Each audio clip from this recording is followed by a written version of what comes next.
Hello, good afternoon, Mr. Bambang Arya and all my friends. I hope you are always in good condition and happy. In learning English, we are required to master four English skills. The four skills are indeed complementary, but in my opinion, the skill that is often problematic for English students is listening skill. Why is that? Because listening to a language that is not our native language is not an easy matter, let alone using a variety of existing accents. When we want to learn to listen to English, we have to enrich our vocabulary as well as know how to pronounce it so that we can get information from the English conversation. Some say that it is very important to do pre-listening activities to improve students' listening comprehension. Based on this opinion, I try to review this journal and share the important points that exist and later can be additional information for you to develop listening skills. For the next slide, why do students have difficulty to listening something in English?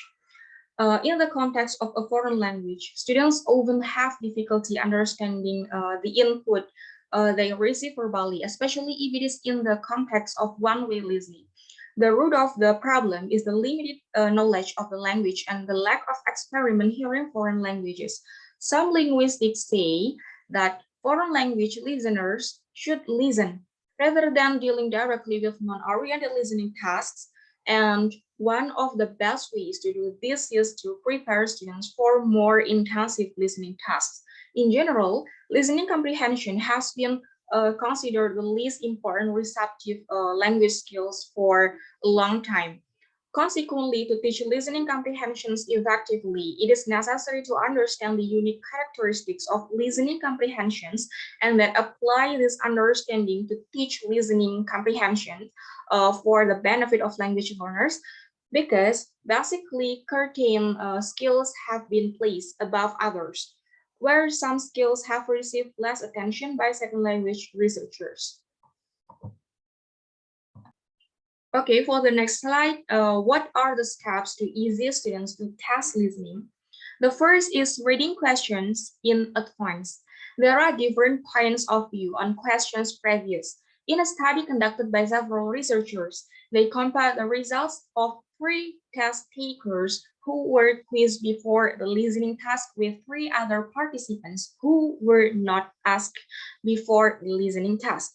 3 former reported that the first is pre-reading the questions helps them to understand better, and the next is reading the previous questions highlights the key phrases in their minds and also influences their listening strategies.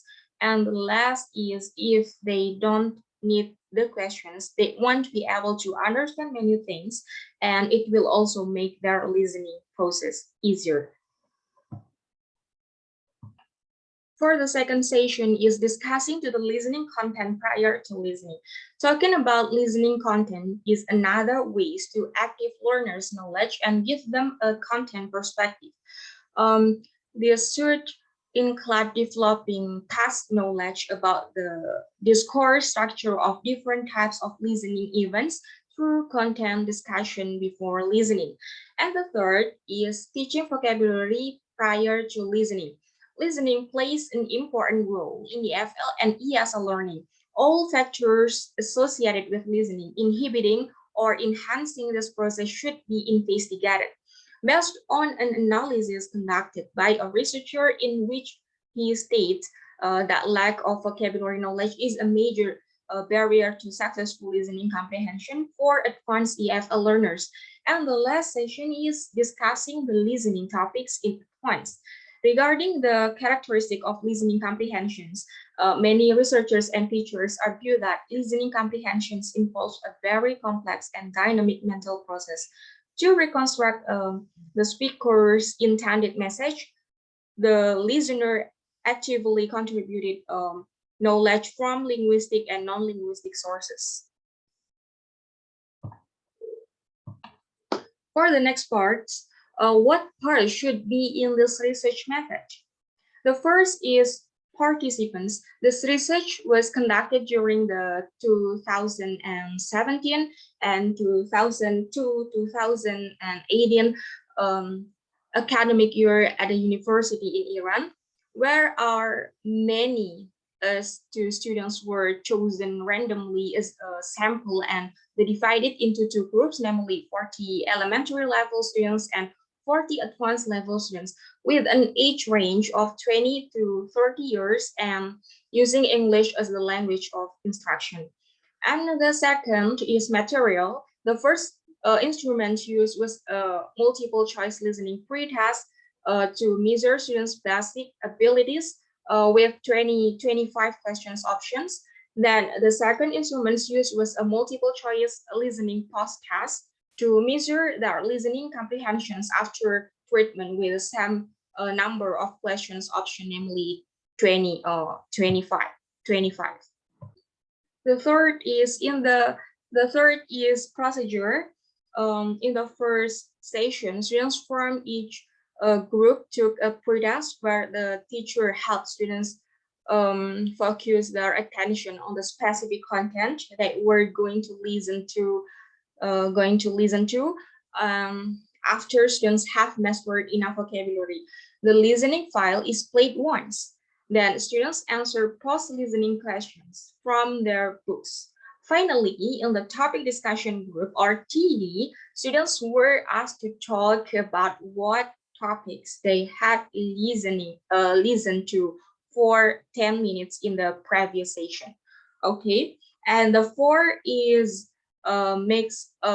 data analysis. That mixed analysis of variance was run for each research question to find the probability differences among the four pre-listening activity groups, PP, TD, CD, or PRQ. Must mention that before the analysis, the assumption of normality and homogeneity variance is checked and nothing is violated. Therefore, the ANOVA analysis was carried out.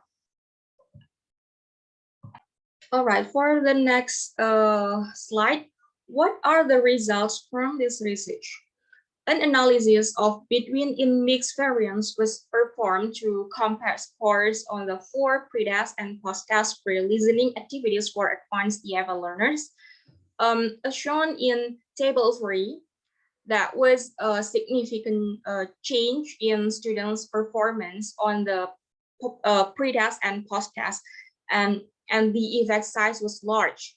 Whereas in table 4, the test of the effect between subjects for the four pre-listening activities and the pre-test and post-test was statistically significant.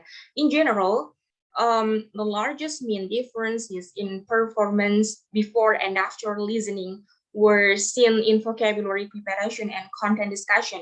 Another internal mixed variance analysis was also performed to compare scores on the four pre-test and post-test pre-listening activities for basic EFL learners. As can be seen from table 8, the test of the effect between subjects for the four pre-listening activities in the pre-test and post-test was statistically significant. In general, the largest mean differences in pre and post-listening performance were seen in vocabulary preparation and pre-reading questions. Okay, for the next slide, what limitations are there on this research? Before talking about the limitation that exists, we must first know that mixed-in analysis of variance or ANOVA was performed to compare scores on four pre-test and post-test listening activities for advanced EFL learners. From the opinions of several experts presented in the discussion of this research, it can be concluded that efficient listening strategies can enable comprehension of lexically complex texts. But this is not true for most of the students who need very high lexical familiarity to improve their understanding. However, in fact, in this study, there are still a number of limitations that need to be accepted and considered in future research. First, the study is a cross-sectional study, and then another limitation of the study may be the sample size. And then furthermore, since the focus of this study was not to compare the two groups in relation to listening comprehension skills, no independent measure was developed for each group. And then the last but not least, although the researchers could not really ascertain the exact level of difficulty of the listening sections used in the pre and post test. So, what conclusions can be taken from this research? This study found that pre-teaching vocabulary positively influences better listening comprehension in primary and secondary school students. However, the results of the other three pre-listening activities were different. And considering the level of proficiency of the learners, to address the results directly, it should be stated that at the basic level, apart from vocabulary preparation, the pre-reading questions work well, while at the advanced level, content discussion got better results. And finally, the data analysis revealed that the content and topics of discussion did not affect listening comprehension in the basic group, in the best group. And pre-reading questions and topic discussion also did not end with significant results in advanced learners. Therefore, the English instructor can put more emphasis on vocabulary preparation for each group, because the strategy is faster and easier, and also according to the needs of the second level. All right, that is my review journal. Hopefully, it can provide maximum benefits and information to you, especially for those of you who want to know how much impact pre-listening activities have on the listening comprehension of English learners. Thank you so much for your attention, and see you later.